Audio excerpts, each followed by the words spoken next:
दोस्तों नमस्कार। आज आपके लिए मैं साइंस का तीसरा वीडियो, फिजिक्स का तीसरा वीडियो लेकर के आया हूँ। तीसरा चैप्टर है ये प्रॉपर्टीज़ ऑफ मैटर का।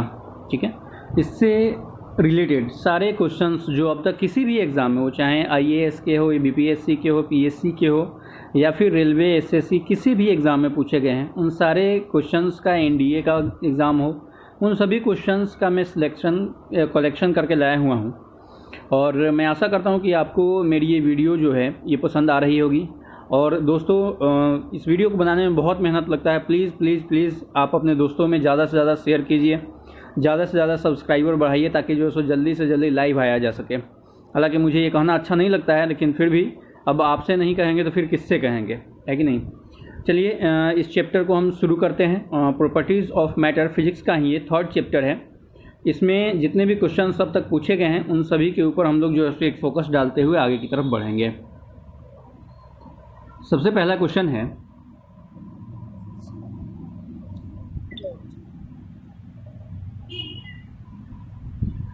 बैरोमीटर के पारा तल में अकस्मात गिरावट किस बात का पूर्वानुमान एवं संकेत होता है।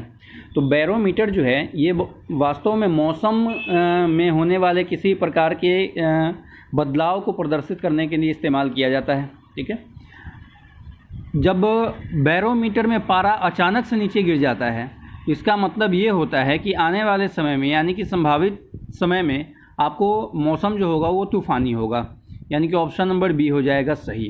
अब देखिए, बैरोमीटर से रिलेटेड ही तीन क्वेश्चन बैरोमीटर से पूछे जाते हैं।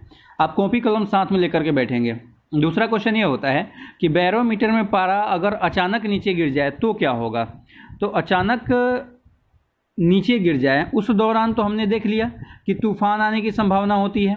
अगर धीरे धीरे नीचे गिरता है तब क्या होगा। मतलब कि जब बैरोमीटर में पारा धीरे धीरे नीचे गिरता है तो उस दौरान आपको बारिश होने की संभावना होती है।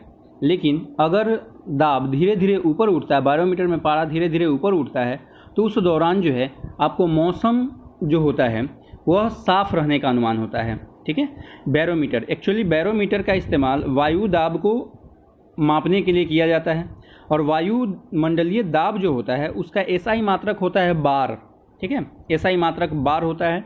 और एक बार का मान जो होता है वह 10⁵ न्यूटन पर मीटर स्क्वायर होता है। ठीक है, वायुमंडलीय दाब का एसआई मात्रक बार होता है। एक bar is equal to 10⁵ newton per metre square. ठीक है, ये आपका दाब से संबंधित किसी प्रकार का क्वेश्चन जो पूछेगा तो आपको यहाँ पे हो जाएगा। अगला क्वेश्चन है, जब एक पिंड को पूर्णतया या अंशतः तरल में डुबाया जाता है तो उसके भार में एक प्रत्यक्ष कमी आती है, और यह कमी उस वस्तु द्वारा विस्थापित तरल के भार के बराबर होती है। यह कौन सा नियम है। सिंपल सी बात है कि यह आर्किमिडीज का सिद्धांत जो है ये बताता है। ऑप्शन नंबर सी हो जाएगा। आर्किमिडीज एक साइंटिस्ट थे, वैज्ञानिक थे, जो टब में नहा रहे थे। नहाने के दौरान देख रहे थे कि जब वो अपने शरीर को हल्का छोड़ते थे तो पानी उनको ऊपर की तरफ उठा देती थी। तो उसी दौरान जो है यह एक्सपीरियंस उनको हुआ और इस थ्योरी को उन्होंने दिया था। अगला क्वेश्चन, घरेलू एलपीजी सिलेंडर में दाब मापक नहीं प्रदान किए जाते हैं क्योंकि ये जो होता है एलपीजी द्वारा चॉक हो जाता है, यानी कि ऑप्शन नंबर डी हो जाएगा आपका सही आंसर। ठीक है, अगला, तेज हवा वाली रात्रि में ओस नहीं बनती है। एक्चुअली ये ऊट हो गया है, यहाँ पे ओस होगा, ओस नहीं बनती है। ठीक है, तेज हवा वाली रात्रि में ओस नहीं बनती है, क्यों, इसका कारण क्या है। होता है कि जब हवाएं तेज चलती है तो उस दौरान वाष्पीकरण जो होता है उसकी दरें तेज हो जाती हैं, यानी कि ऑप्शन नंबर ए हो जाएगा सही आंसर। आप देखते होंगे कि हम कपड़ा सुखाने के लिए धूप का प्रयोग करते हैं, लेकिन अगर हवाएं चल रही हैं तो उस दौरान भी हमारे कपड़े सूख जाते हैं। आखिर में वो कपड़ों में जो नमी होता है, कपड़ों में जो पानी होता है, वो कहाँ हो जाता है, तो वो वाष्पीकृत हो जाता है। अब सिंपल सी बात है कि वाष्पीकरण की दर जब तेज होगी तो ओस जो होगा वो नहीं होगा, मॉइस्चराइजर जो है वो नहीं होगा। ऑप्शन नंबर उसका हो गया। 5 नंबर, वर्षा की बूंद की गोलाकार आकृति का कारण क्या है। तो एक्चुअली वर्षा की बूंद गोलाकार आकृति में इसलिए बनती है क्योंकि पृष्ठीय तनाव होता है। ऑप्शन नंबर बी हो जाएगा आपका सही आंसर। पृष्ठीय तनाव होता क्या है? पृष्ठीय तनाव एक्चुअली आप देखते होंगे कि जब बारिश होती है तो पानी की बूंदें जो हैं पानी के ऊपर जब पानी गिरती है, यानी कि बारिश की बूंदें गिरती हैं तो बुलबुला बनता है, वो एक्चुअली पृष्ठीय तनाव के कारण ही होता है। अगला क्वेश्चन, जल के आयतन में क्या परिवर्तन होगा यदि तापमान 9 डिग्री सी से गिराकर 4 डिग्री सी कर दिया जाए? आंसर आपका हो जाएगा आयतन पहले घटेगा और बाद में बढ़ेगा। ऑप्शन नंबर सी हो जाएगा सही आंसर। ठीक है, लेकिन एक चीज़ समझिए, ऐसा क्यों होता है? यह जो काम है, यह बातें हैं केवल और केवल पानी के साथ होगा और किसी के साथ नहीं होगा। सामान्य तौर पे अगर तापमान घटेगी तो आयतन घटेगा, बाकी किसी भी लिक्विड के लिए, लेकिन पानी के लिए पहले घटता है फिर बढ़ जाता है। हालांकि अगर आपसे क्वेश्चन ये पूछ दे कि 9 डिग्री सी था वो गिर करके 4 डिग्री सी हो जाता है तब क्या होगा, तो कोई बात नहीं है, तब आयतन क्या होगा, घटेगा। लेकिन जैसे ही 4 से नीचे जाएगा तो उस दौरान आयतन फिर से बढ़ जाएगा, क्योंकि पानी का आयतन 4 डिग्री सी पे क्या होता है, मैक्सिमम होता है। इस बात का हमेशा ध्यान रखिएगा। 4 डिग्री सी पे पानी का जो आयतन होता है, घनत्व होता है, वह बढ़ जाता है। पानी का घनत्व 4 डिग्री सी पे बढ़ता है, जिसके कारण उसके आयतन में जो है इस तरह की परिवर्तनें आती हैं। बाकी किसी लिक्विड के साथ ऐसा कोई केस नहीं होता है। ठीक है, अगला क्वेश्चन, एक झील में तैरने वाली इस्पात की नाव के लिए नाव द्वारा विस्थापित पानी का भार कितना होता है? ऑप्शन हो जाएगा आपका सी नंबर, यानी नाव के उस भाग के भार के बराबर जो झील के पानी के नीचे है। अब देखिए, इससे रिलेटेड कुछ और क्वेश्चंस भी एग्जाम में पूछे गए हैं। जैसे पूछा जाता है कि अगर एक वस्तु जो है वह पानी में पूर्ण रूप से डूबी हुई है, ठीक है, पूर्ण रूप से कब डूबेगी? जब वह अपने भार की मात्रा से, यानी कि उस वस्तु का जो भार है उसकी मात्रा से ज़्यादा मात्रा में पानी को विस्थापित कर देती है तो वह डूब जाती है। अगर बराबर मात्रा में पानी को विस्थापित करती है तो वह अंशतः डूब करके तैरती है, और कम मात्रा में विस्थापित करती है तो वो तैरती है। यानी कि पानी, आपसे क्वेश्चन पूछा गया कि एक झील में तैरने वाली इस्पात की नाव के लिए नाव द्वारा विस्थापित पानी का भार कितना होगा, तो नाव का जो हिस्सा डूबा हुआ है पानी के नीचे उतना ही भार होगा उस टोटल पानी का जिसको उसने विस्थापित किया है। ठीक है, ऑप्शन नंबर सी हो जाएगा सही आंसर। अगला, एक नदी में चलता हुआ जहाज समुद्र में आता है तब जहाज का स्तर क्या हो जाएगा, ऊंचा उठ जाएगा, थोड़ा ऊपर आएगा, यानी कि ऑप्शन नंबर बी हो जाएगा सही। ऐसा क्यों होता है? क्योंकि नदी के पानी की अपेक्षा समुद्र के पानी का घनत्व अधिक होता है। घनत्व अधिक होता है क्यों? क्योंकि नदी की पानी समुद्र की पानी की अपेक्षा थोड़ी सी मीठी होती है, तो मीठी होती है तो उसका घनत्व क्या है, नदी के पानी का घनत्व कम है और समुद्र के पानी का घनत्व ज़्यादा है। अब देखिए, इसी से रिलेटेड, यानी समुद्र के पानी से ही रिलेटेड बहुत सारे क्वेश्चंस कई एक बार पूछे जाते हैं। इसको उल्टा करके पूछ दिया कि समुद्र से जब कोई जहाज नदी में जाता है तो अपनी वास्तविक स्थिति से थोड़ा नीचे चला जाता है। देखिए, क्वेश्चन सेम है। अब होता क्या है कि बच्चे रट लिए एक ही क्वेश्चन को, अब वहाँ पे जब गए क्वेश्चन थोड़ा सा घुमाया है, यहाँ तो सीधा जहाज दिखाई दे रहा है, नदी दिखाई दे रहा है और समुद्र, उसी दौरान जो है हम लोग आंसर गलत कर देते हैं। इस तरह से भी क्वेश्चन पूछ सकता है। या फिर एक क्वेश्चन और पूछता है कि नदी की अपेक्षा समुद्र में तैरना आसान होता है। इसका भी आंसर वही होगा, क्योंकि समुद्र के पानी का जो घनत्व होता है, डेंसिटी होता है, वह समुद्र के पानी का डेंसिटी नदी के पानी के डेंसिटी से ज़्यादा होता है, घनत्व से ज़्यादा होता है, जिसके कारण उसमें तैरना जो है वह आसान हो जाता है। अगला, लोहे की कील पारे में क्यों तैरती है जबकि यह पानी में डूब जाती है? इसका भी सेम उसी तरह से होगा। पानी में इसलिए डूब जाती है क्योंकि पानी का घनत्व से लोहे का घनत्व ज़्यादा होता है, जबकि पारे के घनत्व जो होता है वह लोहे के घनत्व से ज़्यादा होता है, यानी कि पारे से कम होता है लोहा का घनत्व, तो पारा पे तैर जाता है, पानी में डूब जाता है। देख लीजिए इससे रिलेटेड कोई ऑप्शन ए बोल रहा है लोहे की पारे में रासायनिक क्रिया की, गलत है ये। लोहे का भार पानी के भार से अधिक है, ये भी कोई गलत सही नहीं है। अगर लोहे का घनत्व तो पानी से अधिक है तथा पारे से कम है, सीधे बात है, ऑप्शन नंबर सी हो जाएगा, यानी कि डेंसिटी के ऊपर ये डिपेंड करता है, तो ऑप्शन नंबर सी आपका सही आंसर हो जाएगा।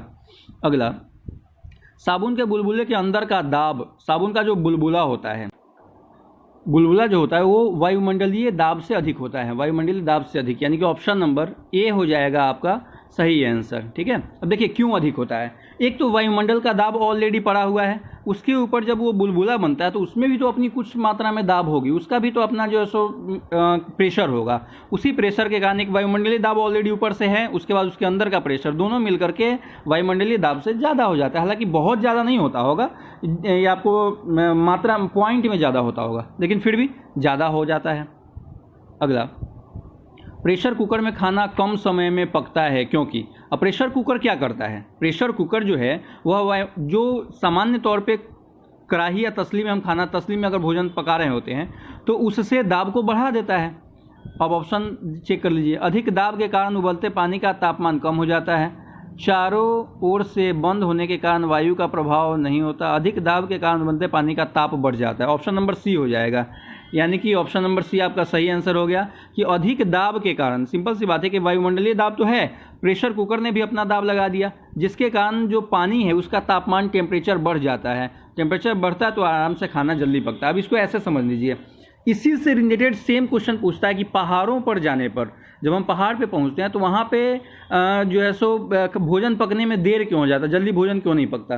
क्योंकि ज्यों-ज्यों हम ऊंचाई पे उठते जाएंगे तो दाब क्या होता जाएगा? कम होता जाएगा, तो ऊपर दाब कम होगा। अब जैसे मान लेते हैं कि अगर दाल है, दाल 110 डिग्री पे पकता है, 110 डिग्री सी पे पकता है, ठीक है, तो 110 डिग्री सी हम कढ़ाई में कभी भी उसका टेम्परेचर नहीं पहुंचा पाते हैं, या पहुंचाते भी है तो धीरे धीरे थोड़ा थोड़ा पहुंचते पहुंचते 110 डिग्री तो नहीं पहुंचता है, 100, 103, 104, 105, 106 पे पहुंच पाता है, और आधा घंटा पौन घंटा में वो दाल पकता है। लेकिन वहीं कुकर में डाल दिए 3 सीटी 4 सीटी में पक जाता है, क्योंकि कुकर जो है वो दाब बढ़ा करके जो पानी का टेम्परेचर है उसको लेकर के 110 के ऊपर 112, 14, 15, 20, 30 लेकर के चला गया, जिसके कारण जो है पानी के अंदर का तापमान बढ़ गया, यानी कि दाल को पकने के लिए जो टेम्परेचर चाहिए उसके टेम्परेचर से उसका तापमान ज़्यादा हो जाता है, और जैसे ही ज़्यादा हो गया दाल आपका आसानी से पक जाता है।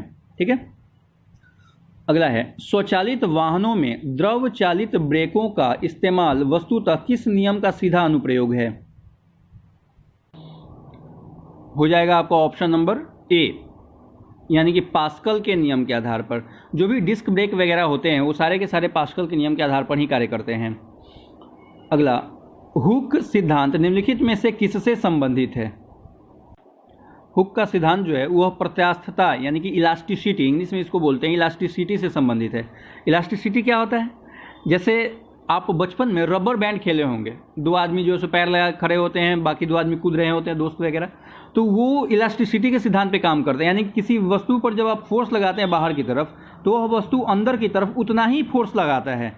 यानी 2 रबर को पकड़िए, दोनों तरफ से उसको खींचिए, तो आप देखिए कि आपके हाथ को वह रबर अंदर की तरफ ही खींच रहा होता है। तो जितना फोर्स आप बाहर लगाते हैं उतना फोर्स वो भी अंदर की तरफ लगाता है। दैट इज कॉल्ड प्रत्यास्थता यानी इलास्टिसिटी। तो उसी के सिद्धांत के बारे में हुक साहब ने बताया हुआ है। अगला, तेल जल के तल पर फैल जाता है क्योंकि तेल का पृष्ठीय तनाव जल से कम होता है। ऑप्शन नंबर डी हो जाएगा सही। तेल का पृष्ठीय तनाव जल से कम होता है, जिसके कारण वह जल के ऊपर फैल जाता है। अगर यहीं पे जल का पृष्ठीय तनाव तेल से कम होता तो क्या होता कि जल जो है वह तेल के सतह पर फैलता। ठीक है, अगला, साबुन द्वारा निर्मलता का क्या सिद्धांत है? निर्मलता का मतलब होता है कि साफ करने का। जब हम साबुन को कपड़ा वगैरह में लगाते हैं तो क्या करता है कि हमारे कपड़े को साफ कर देता है। यह किस सिद्धांत के आधार पर कार्य करता है? ऑप्शन नंबर आपका हो जाएगा ए, पृष्ठीय तनाव के सिद्धांत पर। अब इसको जरा सा समझ लीजिए। होता यह है कि साबुन सरफ जो है हम जब आपको बाल्टी में डालते हैं, कपड़ा उसमें डालते हैं, तो होता क्या है कि वो साबुन सरफ पानी के पृष्ठीय तनाव को क्या करता है कि कम कर देता है, जिसके कारण पानी और भी पतला हो जाता है, डेंसिटी उसकी और घट जाती है।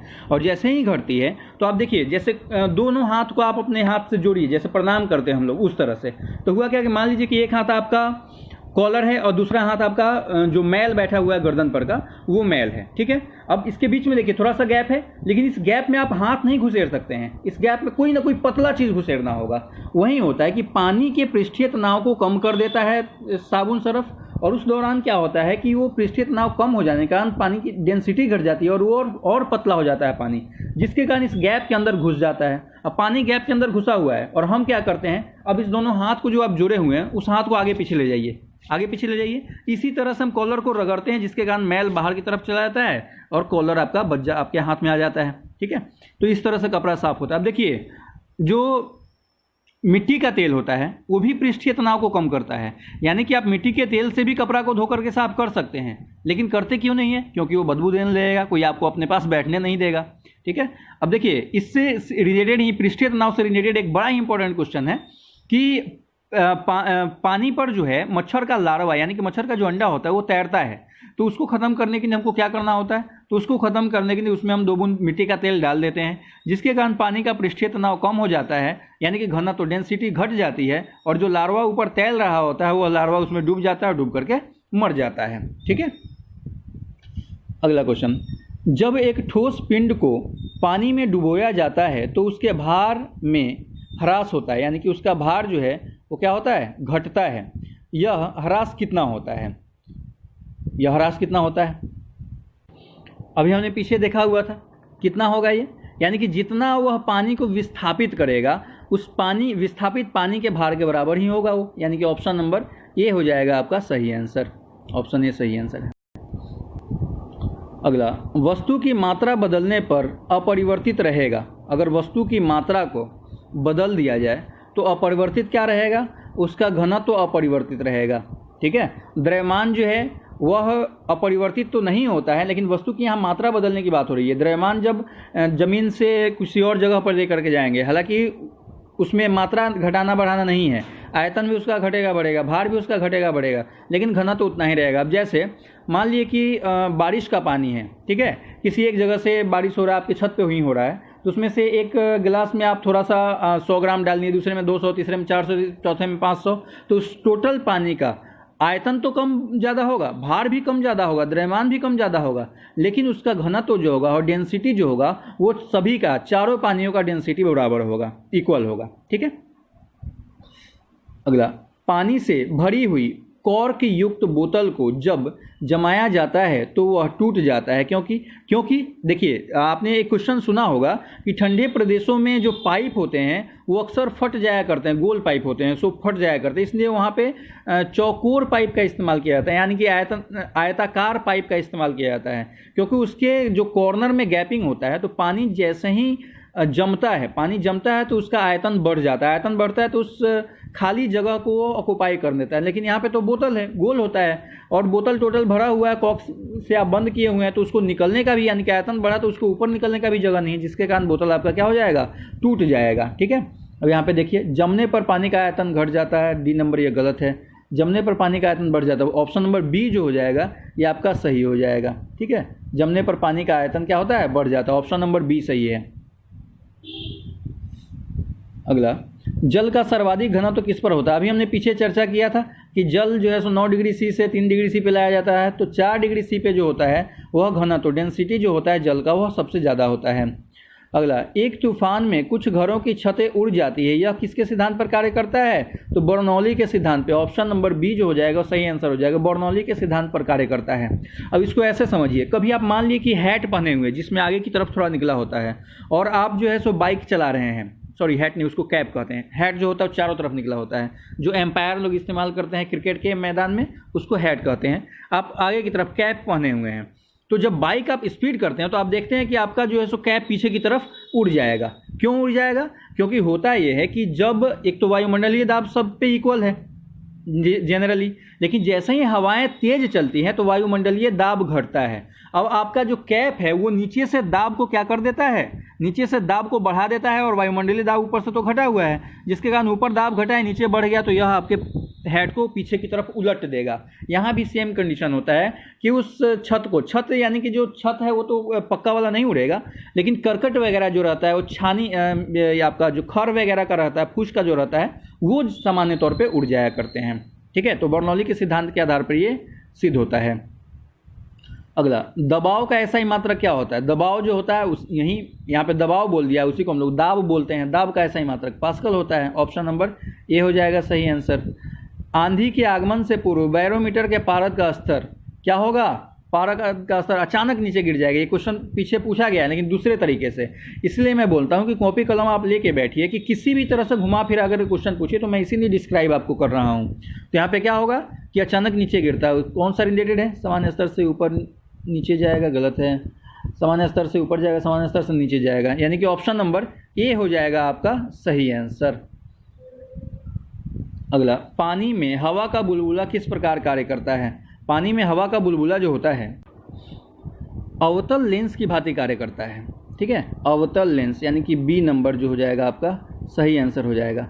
देखिए यहाँ पर बोला है पानी में, अगर बोलता पानी पर तो पानी पर यह उत्तल लेंस की भांति कार्य करता है, इस बात का हमेशा ध्यान रखिएगा। अब इसको समझने के लिए देखिए, आप देखते होंगे कि कभी कभी जब बारिश होता है अब नीचे पानी लगा हुआ है तो उस पर टप से पानी गिरता है तो एक बुलबुला बनता है, एक गोलाकार आकृति बनती है, उसको ध्यान से देखिएगा तो आपको उत्तल लेंस की तरह दिखाई देगा। ठीक है, तो पानी के ऊपर बनता है तो उत्तल लेंस की तरह दिखाई देता है, उत्तल लेंस की भांति वह कार्य भी करता है। लेकिन जैसे ही वह चला जाता है कहाँ पर, पानी के अंदर, जैसे ग्लास में आप पानी डालें तो ग्लास के दीवारों पे आप देखते होंगे छोटे छोटे जो है उत्तल लेंस की तरह बना होता है, तो उस दौरान जो उत्तल लेंस है वह उत्तल लेंस की भांति नहीं कार्य करके कैसा कार्य करेगा, अवतल लेंस की तरह कार्य करेगा।